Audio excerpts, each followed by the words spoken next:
దేవుని బిడ్డలందరికీ నా హృదయపూర్వక వందన మరణాత. Praise lord. బాగున్నారమ్మా? మేము కూడా దేవుని కృపలు బాగున్నాము. మరి దేవుడు మనల్ని 9 నెలలు కాచి కాపాడి ఆయన సన్నిధిలో మనల్ని దాచారు. 360 రోజులు, ఒక్కొక్క నెల 35, 31, 30 రోజులు, గంటలు, నిమిషాలు కాపాడుచూ వచ్చారు. ఈ యొక్క 1వ తారీఖు సెప్టెంబర్ 1వ తారీఖున దేవుడు మనల్ని ఎంతగా దాచినందుకు దేవుని కోటి స్తుతులు స్తోత్రాలు చెల్లించుకుంటున్నాం. చిన్న ప్రార్థన చేసుకున్నాం. మహాపరిశుద్ధుడా, మంచి దేవుడా, ఎంత గొప్ప దేవుడు, దయగలిగిన దేవుడు, మమ్మల్ని ఎంతవరకు దాచి కాచి కాపాడినందుకు స్తోత్రములు, నీ ప్రేమలో ఉంచినందుకు స్తోత్రములు. ఎన్ని మేలు చేసావో నీ మేలులన్నింటికీ స్తుతి చెల్లించుకోవచ్చు. మళ్ళీ నీ బలిపీఠం దగ్గరికి వచ్చే కృపను నాకు ఇచ్చినందుకు నాయన నీ కోటి వందనాలు, కోటి స్తుతులు చెల్లించుకోవచ్చు. ఈ వాక్యం నీ గమని యొద్ద నుంచి పంపించి నాయన ఆది నుండంత వరకు నాకు తోడు ఉండమని యేసునామమున అడుగుచున్నాను తండ్రి, ఆమేన్. ఆరాధన చేసుకుందాం. తండ్రికి నీ, కుమారునికి నీ, పరిశుద్ధాత్మకును ఇప్పుడును ఎల్లప్పుడును యుగములు యుగాయుగములు మహిమ, మహామహిమ, ఘనత, కీర్తి, ప్రభావములు ఆయనకే చెల్లునుగాక. ఆమేన్. తండ్రికి నీ, కుమారునికి నీ, పరిశుద్ధాత్మకును ఇప్పుడును ఎల్లప్పుడును యుగములు యుగాయుగములు మహిమ, మహామహిమ, ఘనత, కీర్తి, ప్రభావములు నిండుగా ఆయనకే చెల్లునుగాక. ఆమేన్. తండ్రికి నీ, కుమారునికి నీ, పరిశుద్ధాత్మకును ఇప్పుడును ఎల్లప్పుడును యుగములు యుగాయుగములు మహిమ, మహామహిమ, ఘనత, కీర్తి, ప్రభావములు ఆయనకే మెండుగా కలుగునుగాక. ఆమేన్. దేవుని బిడ్డలకు మరొకసారి నా హృదయపూర్వక వందన మరణాత. దేవుని వాక్యాన్ని చూసుకుందాం. యెహోవా దయాళుడు. యెహోవా దయాళుడు. ఎంత దయాళుడంటే చాలా దయాళుడైన. పాపంలో పడిపోకుండా మనల్ని కాచి కాపాడారు, నెలంతా కాపాడారు. 1వ తారీఖులో మనం దేవుని స్తుతించి ఆరాధించడానికి ఇటు భాగ్యములు దేవుడు మనకిచ్చారు. దేవునికి మహిమ కలుగు. మనం ఇంకా సజీవులుగా ఉన్నామంటే ఆయన మహాకృప, ఆయన దయలో మనల్ని పెంచుతూ వచ్చి ఉన్నారు. యెహోవా దయాళుడు. దయగల వారిపై దయ చూపించు, కఠినుల ఎడల వికటము చూపు. దయగల వారిపై దయ చూపించు, కఠినుల ఎడల వికటము చూపు. గర్విష్ఠుల యొక్క గర్వము నన్నుచును, సర్వము నిరిగిన సర్వాధికారి, సర్వము నిరిగిన సర్వాధికారి. యెహోవా నా బలమాం, యథార్థమైనది నీ మార్గం, పరిపూర్ణమైనది నీ మార్గం. యెహోవా దయగలిగిన దేవుడు, దయాప్రాప్తురాలని శుభమని చెప్పి చక్కటి దినాన్ని మనకు దేవుడు అనుగ్రహించున్నాడు. పరిశుద్ధ లేఖనం చదువుకున్నారా మీరందరూ? ఈ పరిశుద్ధ లేఖనము మనలని పవిత్రులుగా చేస్తుంది. మనము పాపులము. ఈ గ్రంథమేమో పరిశుద్ధ గ్రంథం. ఈ పరిశుద్ధ గ్రంథములో ఈ పరిశుద్ధ గ్రంథాన్ని మనం చదివి ఆ వాక్యాన్ని ధ్యానించినప్పుడు, ఈ వాక్యానుసారంగా మనం జీవిస్తున్నప్పుడు ఈ వాక్యం మనం బ్రతికిస్తుంది, మనల్ని కాపాడుతుంది. నీ వాక్యమే నన్ను బ్రతికించును, బాధలలో నెమ్మదినిస్తుంది. ఇవి కాగితాలు అనుకుంటున్నాం, కానీ ఇందులో జీవం ఉంది. జీవం అనగా ప్రాణం ఉంది. ఈ ప్రాణము ఈ యొక్క కాగితంలో ఉన్నది ప్రాణము. ఈ ప్రాణం ఎక్కడి నుంచి వచ్చిందనంటే యెహోవా దేవుడు, ఆయన ప్రేమ స్వరూపి, జీవము కలిగిన దేవుడైన. దానియేలు అంటాడు కదా, నీవు జీవము గల దేవుడువు. అబ్బా, ఎంత మంచి మాట. ఆయన జీవము కలిగిన దేవుడు నిన్ను నన్ను బ్రతికించాడు. దేవునికి మహిమ కలుగును కాక. ఈ జీవము కలిగిన దేవుడు మనతో ఏం మాట్లాడుతున్నాడో వాక్యాన్ని చూద్దాము. ఈ వాక్యము మనల్ని ఎట్లాగా కాపాడుచుందో, భద్రపరుచుచుందో మనము చూడగలం. యెహోవా చూద్దాము. కీర్తన గ్రంథము పరిశుద్ధ లేఖనం నుండి 116 అధ్యాయము 5వ వచనములో చదువుకుందాం. 4 చదువుకున్నాం. అప్పుడు యెహోవా దయచేసి నా ప్రాణం విడిపింపమని యెహోవా నా మనవిని బట్టి నీకు మొరపెట్టుదును. యెహోవా దయాళుడు, నీతిమంతుడు, మన దేవుడు వాత్సల్యం కలిగిన వాడు. ఆయన సాధువులను కాపాడేవాడు. కృంగి ఉండగా ఆయన నన్ను రక్షించి నా ప్రాణం యెహోవా నీకు క్షేమం విస్తరింపు చేస్తున్నాడు. తిరిగి విశ్రాంతిలో ప్రవేశింపు. మరణము నుండి నా ప్రాణమును కన్నీళ్ళు విడివకుండా నాకు నన్ను జారి పడకుండా నా పాదుల్ని తప్పించున్నావు. చూడండి, దేవుడు గత నెలంతా కాపాడి ఈ ఈ నెలలో మనకిచ్చే గిఫ్ట్ ఏంటంటే యెహోవా దయాళుడు. పడిపోకుండా కాపాడి మనల్ని ఆయన సురక్షితమైన సన్నిధిలో మనం ఉంచున్నారు. యెహోవా సాధువులు కాపాడువాడు. అంటే దేవుడు కొందరిని కాపాడుతాడా, కొందరు కాపాడడా అంటే ఇక్కడ వాక్యం సెలవిస్తుందంటే యెహోవా దయాళుడు, యెహోవా సాధువులను కాపాడును. అంటే సాధువులంటే ఎవరు? మనం చూస్తాం బయట చాలామంది సాధువు డ్రెస్ వేసుకుని బయట మరి ఎవరిని ఆశించకుండా అది వాళ్ళు తపస్సు చేసుకుంటూ ఉంటారు సాధువులు. వాళ్ళు ఏమి వాటర్ తాగి పాలు తాగి అలా వాళ్ళ ఫుడ్ వేరుగా ఉంటుంది. సాధువులు ధీరత్వం ధరించుకుంటారు. అందుకే మత్తయి సువార్త 5వ అధ్యాయంలో రాయబడింది కదా, ఆత్మవిషయమై దీనులైన వారు ధన్యులు, వారు పరలోక రాజ్యం వారిది. అలాంటి సాత్వికమైన మనస్సును, సాధువు కలిగిన మనస్సును మనం ధరించుకోవాలని ఇంకెక్కడ మాట్లాడుచున్నారంటే చూద్దాము దేవుని వాక్యాన్ని. పేతురు రాసిన మొదటి పత్రికలో చక్కటి మాట వ్రాయబడినది చూద్దాం. 2వ వచనంలో రెండవ వచనము, పేతురు రాసిన మొదటి పత్రిక 2వ అధ్యాయంలో 3వ అధ్యాయంలో 4వ వచనం. సాధువైనటియు మృదువైనటియు గుణములు అక్షయాలంకారముగా మీ హృదయపు అంతరంగ స్వభావము మీకు అలంకారము ఉండవలను. అది దేవుని దృష్టికి మిక్కులు విలువగలది. అటువలే దేవుని ఆశ్రయించిన పరిశుద్ధ స్త్రీలు తమ పురుషులకు లోబడినట్టే తమ్మును తాము అలంకరించుకునేది. చూడండి, ఇక్కడ మనము ఒక అలంకరణ ఎంచుకోవాలి. ఈ అలంకరణ సాధువుగా అలంకరించుకోవాలి. ఎంత చక్కగా స్పష్టంగా ఇక్కడ దేవుని మాటలు వ్రాయబడి ఉన్నవి. ఇంకా స్త్రీల గురించి, వారి ఆభరణాల గురించి, వారి జడల గురించి కూడా ఇక్కడ చాలా 3వ అధ్యాయంలో చాలా విపులముగా ఆయన వ్రాస్తూ ఉన్నారు. సాధువైనట్టు మృదువైన మాటలు మనకు రావాలి, చక్కటి పలుకులు పలకాలి, చక్కగా ఉండాలని సాధువు కొరకు దేవుడు మాట్లాడుతున్నాడు. యెహోవా దయాళుడు, నీతిమంతుడు, మన దేవుడు వాచ్యం. ఆయన టాలెంట్స్ చెప్తున్నాడు. నేను ఇట్లాంటి వాడును, ఈ రూపాంతరములున్న వాడును, ఈ రూపంలో మీరు కూడా ఉండాలి. నేను పరిశుద్ధుడు కనుక మీరును పరిశుద్ధులై ఉండాలి. ఎంత మనల్ని బ్లెస్సింగ్ చేస్తున్నాడు ఆయన. చూడండి, యెహోవా నామమును బట్టి నేను మొరపెట్టుకుని యెహోవా దయాళుడు. ఎంత మంచివాడు, దయగలిగిన దేవుడు, దయాళుడట. ఇంకా వాక్యాన్ని చూద్దాము. ఈ కింద మాటలో 118వ అధ్యాయంలో కూడా మొట్టమొదటి వచనంలో చక్కటి మాట వ్రాయబడి, యెహోవా దయాళుడు, ఆయన కృప నిరంతరం ఉండును, ఆయన కృతజ్ఞాస్తులు చెల్లించండి. ఆయన కృప నిరంతరం ఉండును. ఆయన కృప లేకపోతే మనం చనిపోతాం.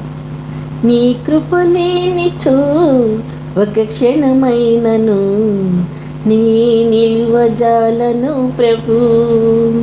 ప్రతి క్షణం కనుపాపలా, ప్రతి క్షణం కనుపాపలా మము కాయుచున్న గొప్ప దేవుడా. నీ కృపలేనిచో ఒక క్షణమైనను. ఇక్కడ చూడండి దేవుని వాక్యం ఎలా ఉందో. యెహోవా దయాళుడు, ఆయన కృప నిరంతరం నిలుచును, ఆయన కృతజ్ఞాస్తులు చెల్లించుడి, ఆయన కృప నిరంతరం నిలుచును. ఇశ్రాయేలు అందురుగాక. దేవుని మాటలు ఎంత అద్భుతంగా ఉన్నాయో చూడండి. ఇంకా 5వ వచనం చదివితే, ఇరుకునందుండు నేను యెహోవాకు మొరపెట్టితే విశాల స్థలం ఉంది, యెహోవా నాకు ఉత్తరం ఇచ్చెను. అబ్బాయి ఎంత మంచి దేవుడు ఆయన. మనం ఇరుకులో ఉన్నప్పుడు కూడా మన దేవుడు మనకు సహాయము చేస్తూ ఉన్నట్టుగా ఈ వాక్యాన్ని మనం చూస్తూ ఉన్నాం. ఇంకా చూద్దాము 118 అధ్యాయంలో 25వ వచనములో, యెహోవా దయచేసి నన్ను రక్షించుము, యెహోవా దయచేసి అభివృద్ధి కలిగించుము, యెహోవా పేరట వచ్చువాడు ఆశీర్వాదమునందును. దేవుని పేరట వచ్చుచున్న మనము ఆశీర్వాదం పొందడానికి దేవుడు ఇక్కడ మనల్ని పిలుస్తూ ఉన్నాడు, ఏర్పరుస్తూ ఉన్నాడు. ఇక్కడ మళ్ళీ చదువుకుందాం. ఇది యెహోవా ఏర్పాటు చేసినదేమో, దీని యందు మనం ఉత్సహించి సంతోషించాలి. ఈరోజు సంతోషించాలి, ఆనందించాలి, ఉత్సహించాలి. మరి ఈరోజు దేవుడు ఏర్పాటు చేసిన దినం. ఈ 1వ తారీఖు అనగా దేవుడు మనకి ఏర్పాటు చేశాడు. ఈ 30 దినాలు చాలామంది చనిపోయారు, చాలామంది కనబడలేదు, కొన్ని లక్షల కోట్ల మంది చనిపోయారు. కానీ దేవుడు మనలైతే బ్రతికించాడు. అందుకే ఈ దినం అంటే ఏం దినమమ్మా? ఇది యెహోవా ఏర్పాటు చేసిన దినం, దీని యందు మనం ఉత్సహించి సంతోషించుదాం. అంటే ఈరోజు అంటే ప్రతిరోజు ఇది ఏర్పాటు చేసిన దినము, దీని యందు మనం సంతోషించదు. ప్రతిరోజు సూర్యోదయం వచ్చేటప్పటికి ఏర్పాటు చేసిన దినం. ఒక సూర్యుని దేవుడు మనకి ఏర్పాటు చేస్తూ ఉన్నాడు. సూర్యోదయం రాగానే అది ఏర్పాటు దినమని మనం విశ్వసించేవారమై ఉన్నాము. ఇంకా మనం చదువుకుందాం దేవుని సన్నిధిలో 28వ వచనం. నీవు దేవుడు నన్ను కనపరచడం, యెహోవా దయాళుడు, ఆయన కృప నిరంతరము నిలిచును. ఆయన కృప నిరంతరము నిలుస్తుందట. ఎంత మంచి మాట! యెహోవా దయాళుడు, ఆయన కృప నిరంతరము నిలుచును. ఎప్పుడు కూడా, ఎప్పటి వరకు అంటే ప్రాణమున్నంత వరకు, మన మట్టిలో చేరే వరకు, ఆయన మహిమలో ఈ శరీరం మట్టిలో చేరుతుంది, ఆత్మ మాత్రం ఆయన దగ్గర వెళ్ళిపోతుంది. ఆయన ఆత్మ, ఆయన పెట్టిన దీపం ఇది. ఈ దీపము దేవుని దగ్గరికి వెళుతుందని దేవుని వాక్యం సెలవిస్తుంది. ఇంకా 119వ వచనములో ఏమని వ్రాయబడిందో చూద్దాం. 17వ వచనంలో, నీ సేవకుడు నేను బ్రతికినట్లు నేడలు నీకు దయారసము చూపము, నీ వాక్యం బట్టి నేను నడుచుకుందును. దయారసం, ఎంత మంచి మాట! దయగల వారి ఎడల దయ చూపించి ఆయన ఈ గిఫ్ట్లన్నీ కూడా మనకి దేవుడు అనుగ్రహిస్తాడు. ఎన్ని గిఫ్ట్లు అంటే చెప్పలేని. ఫస్ట్ ఇచ్చే గిఫ్ట్ ఏంటంటే, జారి పడకుండా నా పాదం నీకు తప్పించున్నావు, సజీవుల దేశములో యెహోవాని నేను కాల గడుపుదును. చూసావా, దేవుడు ఎంత మంచివాడు! మరణము నుండి నా ప్రాణమును, కన్నీళ్ళు విడవకుండా నా కన్నులను, జారి పడకుండా నా పాదములను నీవు తప్పించున్నావు. మరణము సంభవించింది, మనకి ఆపత్కాలం వచ్చింది, కన్నీళ్ళు కార్చే సమయంలో దేవుడు వాటినన్నిటినీ కూడా మనం తప్పిస్తూ వచ్చాడు. యెహోవా దయాళుడు, దయగలిగిన వాడు. మనం ఎవరిపైన దయ చూపిస్తున్నామా? అన్నం లేని వారికి ఆహారం పెడుతున్నామా? వస్త్రం లేని వారికి వస్త్రం ఇస్తున్నామా? పాపం బాధలు కష్టాలు ఉన్న వారి కొరకు మనం ఏమీ చేయలేకపోయినా, మనం ఇద్దామన్న మన దగ్గర ధనం లేకపోయినా, మనం చేయవలసింది ఒకటి ఉంది. దేవుని పేరట వారి కొరకు మనము వారి గురించి దేవుని సన్నిధిలో ప్రార్థన చేస్తే దేవుడు వారి కష్టాలు తొలగిస్తాడు. మనము ప్రార్థన చేస్తాము, కార్యము దేవుడు చేస్తాడు. ఆ పనైనా మనం చేయవలసిందని మిమ్మల్ని నేను కోరుకుంటున్నా. చూడండి, ఇక్కడ ఎంత మంచి మాట! జారి పడకుండా నా పాదంని తప్పించున్నావు, సజీవుల దేశములు యెహోవా సన్నిధిలో నేను కాలము గడుపుదును. ఈ కాలంలో మనం ఇక్కడ కాలము గడపాలంటే, మనము సజీవులు ఉండాలంటే, మనం ఎల్లప్పుడూ దేవునితో సాగిపోవాలి. దేవుడు మనల్ని ఇప్పుడు కూడా తన చేతులు మన మీద ఉంచి, దయాప్రాప్తురాల నీకు శుభము అని చెప్పేటట్టుగా మనం దేవుని దృష్టిలో ఉండాలని దేవుడు మనల్ని కోరుకుంటున్నాడు. 115 అధ్యాయము 13వ వచనంలో చక్కటి మాట వ్రాయబడింది, చదువుదాము. పిన్నలనేమి పెద్దలనేమి తను యందు భయభక్తులు గల వారిని యెహోవా ఆశీర్వదించు. దేవునికి పిల్లలంటే ఎంత ఇష్టమో! చిన్న బిడ్డలను అంటున్నాడు, పిన్నలనేమి పెద్దలనేమి తన యందు భయభక్తులు గల వారిని యెహోవా ఆశీర్వదించును. యెహోవా మిమ్ములను మీ పిల్లలను వృద్ధి పొందించును. భూమి ఆకాశం సృజించిన యెహోవా చేత మీరు ఆశీర్వదింపబడిన వారు. అబ్బా, ఎంత మంచి మాటలు! ఎన్ని గిఫ్టులు దేవుడు మనకి అనుగ్రహిస్తున్నాడో. ఈ వాక్యము అన్ని అండర్లైన్ చేసుకోండి, చదువుకోండి. మీ పిల్లలకి బ్లెస్సింగ్స్ అంట, పెద్దవాళ్ళకి బ్లెస్సింగ్స్ అంట, ఇంకెవరికంట ఆయన ఊరికి ఇవ్వడు. ఆయన భయము భక్తి గలవారిని యెహోవా ఆశీర్వదించు. భయభక్తులు కలిగి డిసిప్లిన్, క్రమశిక్షణ, మందిరంలో చక్కగా కూర్చోవాలి. ఎదుటి వారి దగ్గర మాట్లాడినప్పుడు చక్కగా మాట్లాడాలి. చక్కటి రూపాంతరంలోకి రావాలి. మన మన మన జీవితము, మన హృదయము మెత్తగా ఉండాలి, కఠినంగా ఉండకూడదు. అందుకే ఇంత ఫస్ట్ పాడుకున్నాం కదా, దయగల వారి ఎడల దయ చూపించదు, కఠిన ఎడల కఠినం చూపిస్తారా. ఆయన కఠినంగా ఉంటాడు కొన్నిసార్లు మన పట్ల. ఎందుకు పనులు జరగవు, పరిస్థితులు జరగవు, అప్పుడు చాలా కష్టం, బాధగా ఉంటుంది. అయినా కానీ మనం భయపడం, చిక్కుముక్కు రాయి వలె ఆయన వైపు చూస్తూ సాగిపోవాలంటే యెహోవా దయాళుడు, ఆయన కనికరము కలిగిన వాడు. ఒక స్త్రీ దేవుని దగ్గరికి వచ్చి, అయ్యా నా అప్పులన్నీ ఇలా ఉన్నాయి, నా పొలమంతా ఒక ఆయన తీసేసుకుంటున్నాడు, మరి ఆయన నాకు ఇవ్వటం లేదు, అయ్యా నాకు సహాయం చెయ్యని ఆమె పులిమార్లు తిరిగింది.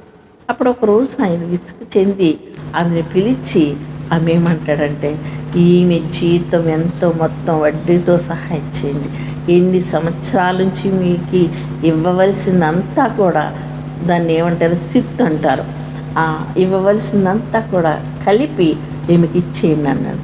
ఎందుకంటే ఆమె మాటికి విసిగించింది ప్రభుని.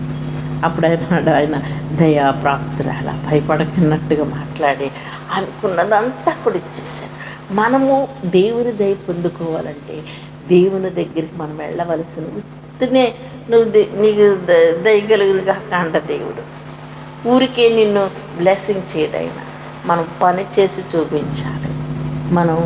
మన పాటల వాక్యాన్ని బోధించాలి, సువార్త చేయాలి, ఆయనకి ఇష్టలేని బిడ్డలు ఉండాలి, ఉపవాసం ఉండాలి, ప్రార్థనలు చేయాలి, ఆయన సన్నిధికి వెళ్ళాలి, ఆయనకి ఇష్టమైన బిడ్డలు ఉండాలి. ఆయన అన్నాడు, ఆజ్ఞలను నెరవేర్చినచో దీవెనలెన్నో పొందెదరు. ఆజ్ఞలను నెరవేర్చినచో దీవెనలెన్నో పొందెదరు. అద్భుత దీవెనలు ప్రభువా మాపై చూపితి. అద్భుత దీవెనలు చూపించాలి దేవుడంటే. ఊరికి అద్భుతాలు చేసాడు, నాకు కూడా చేసాడు. అద్భుత దీవెనలు పొందే ముందు ఆయన ఒక టెస్ట్ పెట్టారు మనకి. ఏమిటంటే ఆజ్ఞలు గైకోవాలి. ఆజ్ఞాతిక్రమమే పాపము, పాపం వల్ల వచ్చి జీతం మరణము. అంటే దేవుడు ఒక పనికి కూడా చేతినిస్తున్నాడు. అది ఏమి పని అని చూస్తే ఆజ్ఞలు నెరవేర్చడమే. ఆజ్ఞలు నెరవేర్చకపోతే, నేను చెప్పిన ఆజ్ఞలు మీరు వినకపోతే ఈ బ్లెస్సింగ్స్ మీకు రావు. ప్రభు అనేవాడు నా చెంతకు రాడు, కానీ నేను చెప్పినట్టు చేస్తేనే వస్తాడన్నాడు దేవుడు. ఆయన వాగ్దానాలు, ఆయన వాక్యములు మనం నెరవేర్స్తే మనకు మంచి బ్లెస్సింగ్స్ దొరుకుతాయని దేవుని వాక్యం మనకు సెలవిస్తుంది.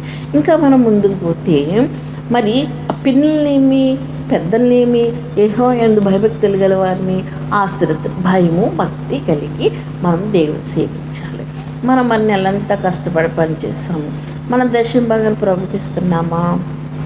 ఆయన అన్నాడు, నీ దశమ భాగాన్ని నాకు ఇవ్వాలి. మలాకీ గ్రంథంలో దేవుడు చక్కగా వ్రాసించాడు. చాలామంది అంటున్నారు, పాపం దేవునికి నేను దశమ భాగం ఇవ్వకుండా ఉండనండి, ఇస్తాను, అయినా మాకు చాలా కష్టాలు అంటున్నారు. అయితే మీరు ఈ వాక్యాన్ని బాగా చదువుకుని దీన్ని పరిశీలన చేయండి. మలాకీ గ్రంథము 3వ అధ్యాయము. ఆయన అంటున్నాడు, మీరు దొంగలు అంటున్నారు. నేను కూడా చాలా కాలం దొంగతనంగా చేశాను, ప్రభువుకి ఇవ్వవలసింది ఇవ్వలేకపోయాను. ఆ ప్రభు పేరట నేను కూడా ఒక దొంగని. అయితే నన్ను దేవుడు మార్చాడు. ముందు నా రాజ్యం, నా నీతిని మొదటి వెతుకుడు, అప్పుడు మీకు ఇవన్నీ ఇస్తానన్నాడు.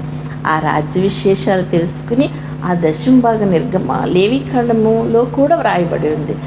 అదంట నా భాగం అంటున్నాడు. చూద్దాం ముందు మలాకి గ్రంథములో దేవునికి ఇచ్చిన తర్వాత మనం దేవునితో ఏం చేయాలట. నా మందిరంలో ఆహారం ఉండినట్లు 10వ భాగం అంతా మీరు నా మందిరం నిధులను తీసుకుని రండి. దీన్ని చేసి మీరు నన్ను పరిశోధించిన ఎడల నేను ఆకాశ వాకిట్లను విప్పి పట్టరానంత విస్తారమైన దీవెనలు కుమ్మరించేదాం. సైన్యం అధిపతి యెహోవా సెలవిచ్చుచున్నాడు. మీరు ఏం చేయాలంట?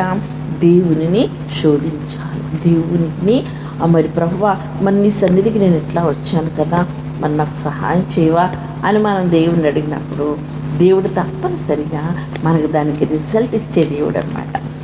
మరి దేవుణ్ణి అడగకుండా నేను దశంభాగం వేస్తాను, నన్ను దీవించు అంటే ఆయన అలా చెప్పలేదు. నేను దీవిస్తాను, కానీ నువ్వు మరలా తిరిగి నన్ను అడుగు అంటున్నాడు. అలాగే లేవికాండం 27వ అధ్యాయము 29వ వచనం కూడా మనుష్యులు ప్రతిష్ఠించు వాటిలో దేనినైనను విడిపింపక హతము చేయాలి. చూడండి, ఇక్కడ భూజానములోను నేమి, వృక్షఫలములోనేమి, భూఫలములోనేమి 10వ భాగం యెహోవా సొమ్ము, అది యెహోవాకు ప్రతిష్ఠమగును. ఒకడు తన చెల్లింపవలసిన 10వ భాగము దేనినైనను విడిపింపగోరినెడ దానిలో 5వ వంతు దానిలోది కలపవలెను. ఇక్కడ 10వ భాగం గురించి దేవుడు ఎంత స్పష్టంగా వివరణ చేస్తున్నాడో వాక్యాన్ని చూస్తే మనం ఈయన అంటున్నాడు. చూడండి, 10వ భాగం యెహోవా సొమ్ము. అబ్బా, ఎంత కరెక్ట్గా ఆయన రాశాడు. నిజంగా మలాకి గ్రంథంలో మనం దొంగలమే, చాలాసార్లు దొంగిలించాను. నేనైతే చాలాసార్లు దొంగిలించాను, చాలాసార్లు దొంగిలించాను. నా భర్త అయితే అలా దొంగిలించలేదు. నా భర్త ఆఫీసులోనే ఆ దేవుని సొమ్మని ఆయన కష్టార్జితం తీసి అది దేవునిది, ఇది ఇంటిదని చెప్పించేవారు. నేనైతే చాలా దొంగతనం చేశాను, కానీ దేవుడు నన్ను కూడా మార్చి ఆ దొంగతనం నుండి విడిపించాడు. దేవునికి మహిమ కలుగును. ఇది నాది అంటున్నాడు దేవుడు. చూడండి, 10వ భాగం యెహోవా సొమ్ము, అది యెహోవాకు ప్రతిష్ఠమగును. దేవునికి మనము ప్రతిష్ఠించాలి. చూడండి, మనము పొట్లం కట్టి 10వ భాగం అని పాస్టర్ గారికి ఇవ్వకూడదు. దేవునికి ఆనుకు పెట్టెలో వేయాలి. చూచుచున్న దేవునికి మనం ఇవ్వాలి. ఆయన చూచుచున్నాడు. ఒకరోజు ఆయన ఈ లోకం 33.5 సంవత్సరాలు జీవించినప్పుడు ఆయన ఏం చేశారంటే, ఆ 10వ భాగాలు కానుకలు వేసి పెట్టి దగ్గరికి నిలబడి చూస్తున్నప్పుడు ఒక విధవరాలు, భర్త లేని ఆమె మొలలో ఉన్న ఆ డబ్బులు తీసి ఆ కాసులు 2 దేవునికి చెల్లించింది. రేపు ఎట్లాగా ఇది మార్చుకుంటే, చిల్లర మార్చితే మరి ఎట్లాగా అనుకోలేదు. చిల్లరిక మార్చలేదు, చిల్లర లేదిక, నో చిల్లర, ఉన్నది మొత్తం దేవునికి వేసింది. మనమైతే అది 500 కాగితం ప్రభు పెట్టి చిల్లర ఉందా అని పక్క వాళ్ళని కూడా చర్చలు అడుగుతాం. మేము ఒకప్పుడు అడిగేవాళ్ళు, ఇప్పుడైతే అడగట్లేదు. ఇప్పుడు పూర్తి సమర్పణ దేవునికి ఇస్తున్నాం. హల్లెలూయా. ఇప్పుడు దేవుని కానుక పెట్టెలు వెయ్యాలి. మరి పాస్టర్ గారు వచ్చినప్పుడు ప్రార్థన చేసినప్పుడు ఇస్తే ఏదేంటి, నువ్వు థ్యాంక్స్ చెప్తున్నా, ఆయన ప్రార్థన చేసినందుకు కృతజ్ఞత కానుక ఇస్తున్నావు. ఆ థ్యాంక్స్ గిఫ్ట్ అది. మీరు అయ్యా నా కోసం ప్రార్థించారు, ఎదుగోనయ్యా మీకు చిన్న కానుక, అది వేరు. కానీ దేవునికి ఇచ్చేది దేవుని మందిరావరణములో. అందుకే అంటాడు ఆయన, సీయోనులో నుండి నేను నిన్ను ఆశీర్వదిస్తా. అబ్బాయి, ఎంత మంచి మాట. నా మందిర ఆవరణంలో నుంచి నీకు ఆశీర్వాదములు కలుగుతాయని దేవుని వాక్యము చెప్పబడతా ఉంది. మరి ఈ యొక్క భాగాలు మీరు గుర్తుంచుకొని మనల్ని దేవుడు ఆశీర్వదిస్తాడు. కాబట్టి ఈ దినములో ఉన్న ప్రత్యేకతమైన విషయం ఏంటి, ఇక్కడ రాయబడి ఉంది 118వ వచనములో, కీర్తన గ్రంథంలో 24వ వచనములో, ఇది యెహోవా ఏర్పాటు చేసిన దినము, దీని యందు ఉత్సహించి సంతోషించి. ఈరోజు చాలామంది సంతోషంగా ఉంటారు. ఎందుకంటే 1వ తారీఖునే అందరికీ గవర్నమెంట్ డబ్బులు ఇస్తుంది. భర్త లేని వారికి ఎంత ఆదరణ కలిగిస్తుందో ఈ ప్రభుత్వం ఎంతో సహాయపడుతుంది. ఆ భర్త లేని వారందరూ కూడా ఎంతో హ్యాపీగా తన బిడ్డలకి అన్ని ఆహారం తెచ్చుకుని, మందులు తెచ్చుకుని ఎంతో సంతోషంగా జీవిస్తున్నారు. ఈరోజు మొదటి దినము, 1వ తారీఖు అంటే దేవుడు ఏర్పాటు చేసిన దినమని వారెంతో, అందుకే దేవుడు ఇందులో వ్రాస్తున్నాడు, దీని యందు మనం ఉత్సహించి సంతోషించడం. ఈరోజు కొరకు మనము సంతోషించడం. దయచేసి నన్ను రక్షించుము, దయచేసి నన్ను అభివృద్ధి కలిగించుము. పేరట వచ్చిన వాడు ఆశీర్వాదవంతంగాక. దేవుని పేరట వెళ్ళాలి సన్నిధిలోనికి, దేవుని పేరట దశమ భాగం వేయాలి. అంతేగాని మనంగా వ్యక్తిగతంగా వెళ్ళకూడదు. మనకెన్ని పాటలు వచ్చినని, మనం ఏదో ధ్యానం చేసేస్తున్నామని, మనకంటే గొప్పవారు లేరని మనం అనుకోవాల్సిన అవసరము లేదు. మనం ఎంత తగ్గించుకుంటే అంత నీతిమంతులుగా మనము కనబడతామని దేవుని వాక్యం చెప్పబడుతుంది. ఇశ్రాయేలు ప్రజలు దేవునిని ఆరాధించడానికి వచ్చినప్పుడు మోషే ఒక మాట చెప్తాడు. మోషే అంటాడు, నేను వెళ్ళి పర్వతం మీదకి వెళ్ళి నేను దేవుడు చెప్పిన మాటలన్నీ విని రాసుకుని వస్తాను, మీరందరూ ఇక్కడ ఉండండి అంటే వీళ్ళందరూ కూడా 40 days 40 రోజులు ఓపిక పట్టలేకపోయారు.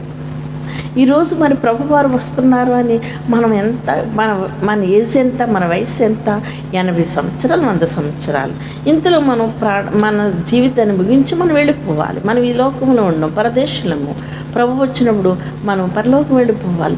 మరి ఇప్పుడు వారు 40 days వారు ఎదురు చూడలేకపోరు. మోషే ధర్మశాస్త్రము తీసుకొస్తాడు, ఏం తెస్తాడో, ఆ పలకల మీద ఏం రాస్తాడో ఎదురు చూడకుండా ఒక బొమ్మను చేసుకుని పూజిస్తూ లోకంలో కలిసిపోయారు. ఈ లోకంలో కలిసిపోదామా? మన 80 సంవత్సరాల ఆయుష్లో, మన యొక్క జీవిత భాగంలో ఆ యొక్క సాతాను బంధకంలోకి వెళ్ళిపోదామా? ప్రభు వచ్చే వరకు, ఆయన రాక కొరకు కనిపెడదాం. నాకు ఒక పాట చాలా ఇష్టమైన పాట. ఆ పాట ఎంత మధురంగా ఉంటుందో, ఎందుకంటే నాకు ఎప్పుడు వెళ్ళిపోదామా అనిపిస్తుంది. పరలోకము ఎప్పుడు వెళ్ళాలి పరలోకం అనే ఆశ అన్నమాట. ఆశ గల ప్రాణాన్ని దేవుడు తృప్తిపరుస్తుంటాడు. అదేంటంటే, యేసు రాజుగా వచ్చుచున్నారు, భూలోకమంతా తెలుసుకుంటారు, రవి కోటి తేజుడు, రమ్యమైన దేవుడు రారాజుగా వచ్చుచున్నారు. యేసు రారాజుగా వచ్చుచున్నారు. యేసు ప్రభు ఎప్పుడు వస్తాడా? ఎప్పుడు శిఖనామేఘం మీద ఎక్కి వెళ్ళిపోవాలా? రేపు వస్తాడా, ఎల్లుండి వస్తాడా? బట్టలు మడత పెట్టుకుంటే ఇప్పుడు అనుకుంటా ఆ ప్రభు వస్తే ఇవన్నీ ఇక్కడే ఉంటాయి, ఈ సామాన్ సర్దుకుంటాడు అనుకుంటా ఇవన్నీ ఇక్కడే ఉంటాయి, ప్రభు వస్తే రేపపాట్లో నేను వెళ్ళిపోతాను. ఈ బంగారం, ఈ ఆస్తి, ఐశ్వర్యంకి ఏముండదు. We are going to see the king, start immediately.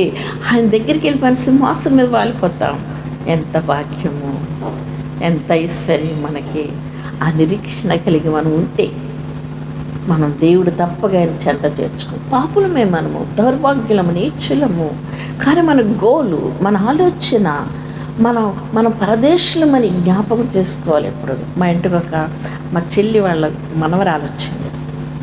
ఆ అమ్మాయి ఉరుములు మెరుపులు వస్తున్నాయి. ఒక రోజు వస్తున్నప్పుడు, అమ్మమ్మ మరి ఉరుములు మెరుపులు వస్తున్నాయి, నాకు భయం వేస్తుంది అన్నది. అప్పుడు కూర్చోబెట్టి దేవుడు రాకడ గురించి చెప్పారు. అప్పుడు ఆ బిడ్డ అంటుంది, మరి ప్రభు వస్తాడంటున్నావు, మరి ఉన్నపాటున అందరూ వెళ్ళిపోతారంటున్నావు కదా, ఫ్యామిలీ వెళ్ళిపోతారు అంట. అవును, ఫ్యామిలీ వెళ్ళిపోతారు. మరి మా డాడీ చాలా దూరంలో ఉన్నారు, మా డాడీ కూడా వెళ్ళిపోతారా? మీ డాడీ కూడా అలా వచ్చేస్తారు, మేము ఇలా వచ్చేస్తాం, మనం అందరం దేవుని దగ్గరికి వెళ్ళిపోతాం. మరి అబద్ధాలు ఆడినోళ్ళు, బూతు మాటలు తిట్టినోళ్ళు వాళ్ళు రారు, వాళ్ళందరూ ఇక్కడే ఉంటారు. మరి ఫ్యామిలీలో ఎవరైనా అబద్ధాలు ఆడితే ఉండిపోతారమ్మా. అబద్ధం ఆడని వాళ్ళే పరలోకం వెళతారంటే చాలాసేపు తను ఆలోచించింది. అయితే ఉరుములకి భయపడను నేను అని చెప్పింది. అంటే ఉరుములు మెరుపులు వచ్చినప్పుడు అంత ధ్వనితో ప్రభువారు వస్తారని ఆ చిన్న బిడ్డకి నేను దేవుని వాక్యం చెప్తే ఆ భయం తనలో ఉంచిపోయింది. ఇక భయపడను, ప్రభు వస్తారా అని అడిగింది. ఎస్ వస్తారు.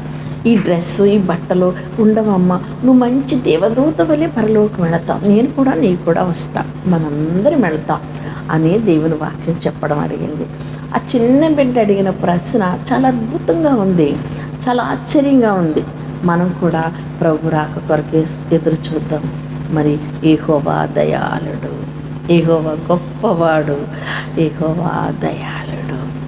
మనందరం దయ చూపింది అందరి పట్ల. ఒక దయ